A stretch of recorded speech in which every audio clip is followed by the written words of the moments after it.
Hi and welcome to Let's Talk Healing. My name is Sasha McBean. I'm a psychotherapeutic counsellor at Healing Hands Counselling, and today I'm joined by Zaliatu, known as Zali. She is a vibrant and wonderful woman, and as you can see, she has come with her garments ready to shine a light and be colourful. And her clothing that she's wearing today is actually part of her own creations. So Zali is the founder of Lounj and also MKBeautiz.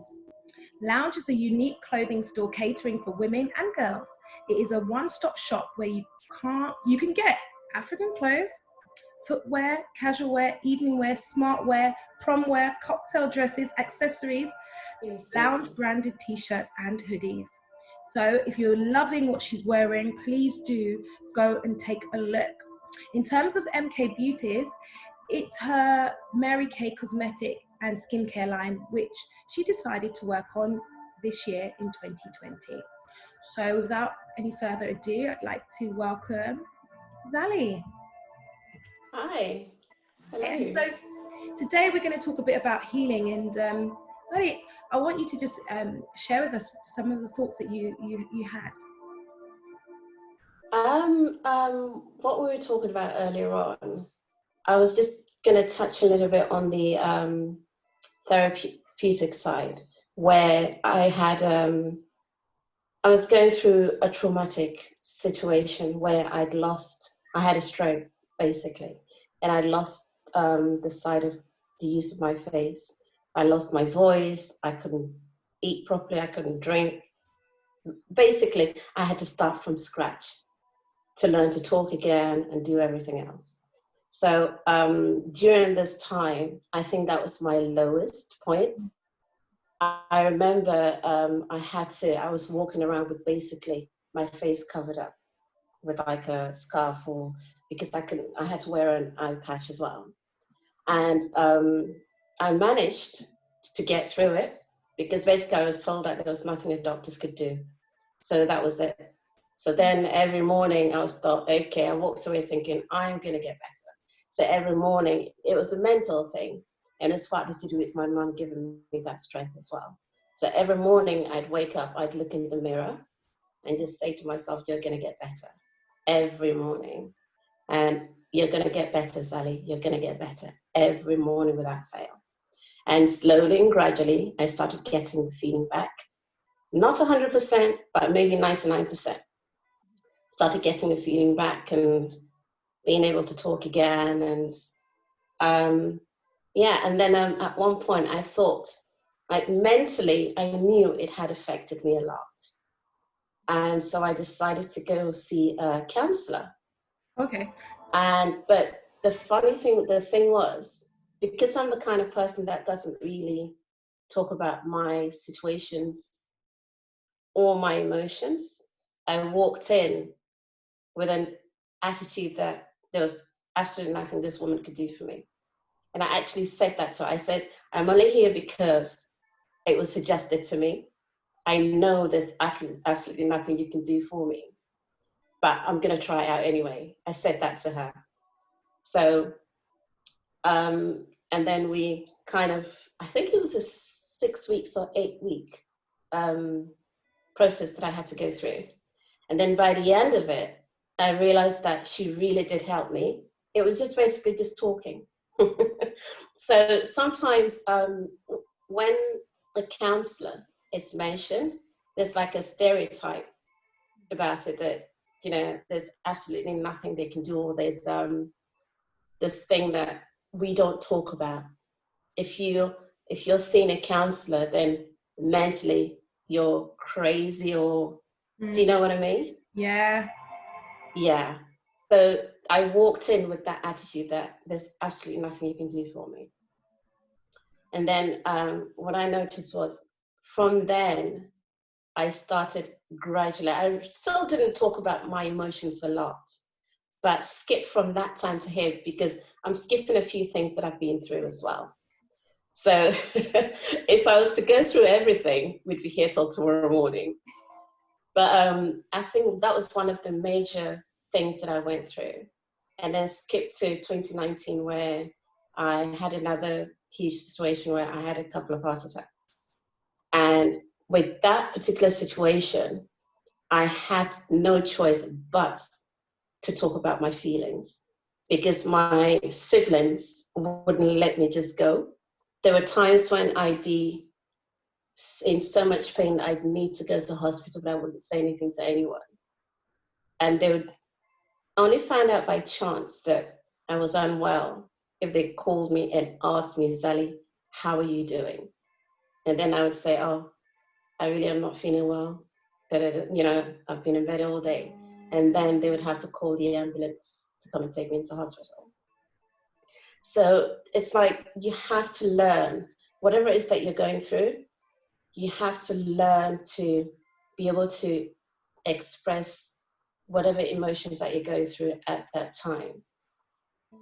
You may not think it helps, but just talking, just saying, oh, I really am not feeling well today, it really does help. Do you know what I mean? Am I? Yeah, it sounds as though like it just frees you up to, because you're being honest. And in being honest, maybe you can kind of check in with yourself to figure out, okay, if I'm not feeling well, how unwell or how well am I feeling? Whereas when you keep it inside, you have nothing to kind of, there's no benchmark, there's no gauge of am I on 1 to 10, because you're just thinking, okay, I don't feel great, or, you know, I've just got to get over this. I just got to overcome this. Yeah, and the thing is, if you keep everything in, because when it started in June, I just like, I'm the kind of person that I just roll with things. I just get on with things, and I don't really think about whatever it is that I'm going through at that time. That's how I deal with it. And I think it was late last year. It happened in June, and late last year, I was at home, and then it just hit me, and I just burst into tears, uncontrollable crying. And I think that was part of the therapy. Oh, I need a tissue. Do you mind if I grab? Sure. Yeah. What was that? Yeah. Yeah. When it happened last year, I just really got on with things, because that's the kind of person I am. I'm quite positive. So I didn't really let it get me down too much.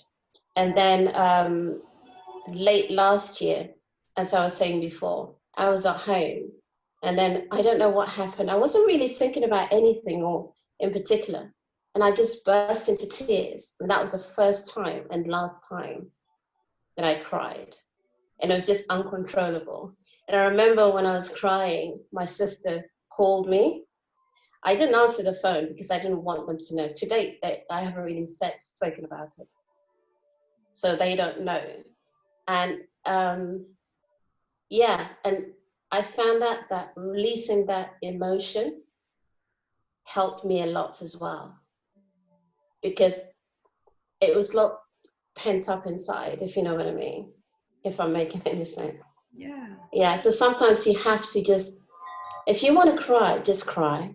If you want to scream, just scream, and just let it all out. And then after you've done all that, you'll find out that you're looking at things with a bit more clarity. Yeah. You know, it was interesting because when I invited you to speak, I didn't realize that you had actually had counselling, and just hearing, you know, a different perspective of, you know, how stigma and your idea of what therapy would look like. That you went into it with a certain mindset, but there was a part of you that started to open up and recognize that this was part of your journey in order for you to heal. You had let this lady come into your life and kind of help you uncover whatever it is that came up. And so when you were talking about the crying and the release, and it was like, you know what, sometimes the emotions and the experiences get trapped inside of us, and we hold on to them without even realizing. And it's only when they force their way out that we realize, oh my gosh, there's so much that I needed to let go of, so much energy that I needed to release.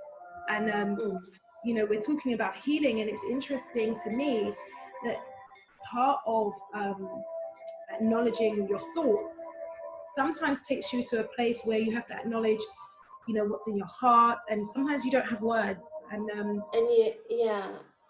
you have to be honest mm, with the whole thing. Another thing that I find quite therapeutic is writing it down. okay. With the SCAD, it's a condition that I have for life now. There's nothing they can do. So it's something that I'm living with from day to day. It can happen again at any time. So I decided then to use one of my Instagram accounts to basically just write it down. Okay. And then I remember I was so nervous because I did it on my birthday. I woke up that morning and I thought, I've got to do it today. If I don't do it today, I'm never going to do it. That was September last year. So in the morning, I sat down and I wrote just like a basic account of what happened the day that I had the heart attack, the day that I started my new normal. Mm-hmm. And it felt really, really good. But I remember writing it maybe 2-3 times and deleting it. And then eventually I thought, you know what, this is silly. I've got to just get it done. So I put it out there.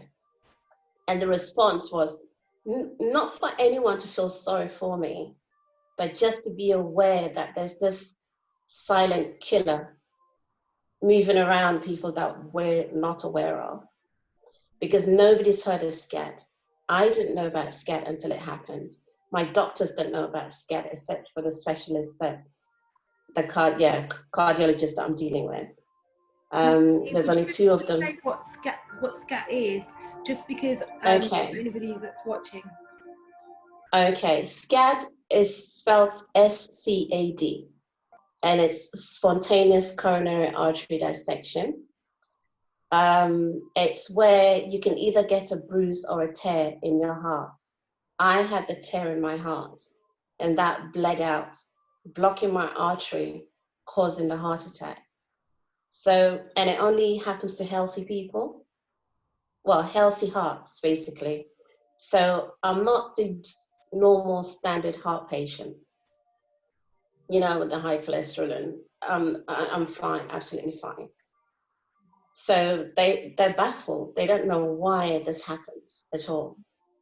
So and they only found out after the angiogram when they saw the tear in my heart. And then they came up with SCAD, and we were like, what is SCAD? And then gradually I got to understand what it was. So it can happen to anyone, basically. But it's quite rare. And yeah, going back to that. So I'm still going for scans, still going for tests, still trying to find out why it's happened. There's a few scans that I'm booked in for, so that it's ongoing until they, get the results from the scans, and then we'll take it from there. But going back to this emotional journey, so on that day, I decided, you've got to get it done, Zali. So I put it out there, and then the response was great. I had certain ladies asking me more questions about it. I answered, and just to make people aware that this is going on. Again, going back to, I'm quite a closed person, so the intention was to do it quite regularly, but again, I find it difficult doing that. But as time goes on, I've put a few out, like when I'm in the hospital, write down what I've done, what they're doing, you know, how many, just a little bit of information. And I found out that really, really, really does help me emotionally and mentally. Just writing it down, knowing that it's okay. It's okay to let people know what you're going through. It's okay to give yourself just a little bit of yourself to other people, if you know. So it's just, that's what I'm learning about myself. Just to basically say, it's okay, Zali. It's okay to tell people about yourself, not necessarily just about the SCAD, but to talk to people about yourself and allow them in. And it's all part of the emotional therapy and the psychological side of it as well. It all helps you see things more clearly. So your journey of healing, or how you see healing, is about gaining clarity, as well as maybe encouraging yourself and being honest and being able to turn to people for support when you need it. Yeah. And I usually say that, I've said it a few times to my siblings, that this condition that I have, I've found it a blessing in a way that it's got me starting my businesses, and a blessing in a way that emotionally I have grown and have been more accepting of the support that people give me. And mentally, all round, I just find it a blessing to have SCAD. If I'm making any sense, it's not a good thing to have, but I find it a blessing that it's helped me in that way. Because without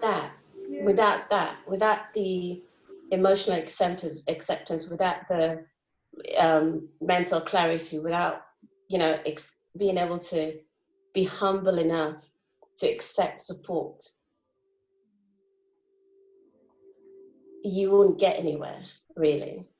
You wouldn't be able to deal with whatever situation that you're going through. That's how I look at it. That's beautiful. That's beautiful. Thank you. Just smiling because it's just, the way that you talk about SCAD and just how it has been a blessing to you. I think that it just opens up a new way, a new perspective of when we say someone has an illness or a disorder or anything like that. It's interesting to realize that for some people, the things that happen to them that they have no control over can actually enhance their life, and it sounds as though that's how it has been. And I'm sure there are times when it's been very challenging and very difficult, but to hear you talk about it as a blessing, it gives a different perspective that I don't think we always hear about so much.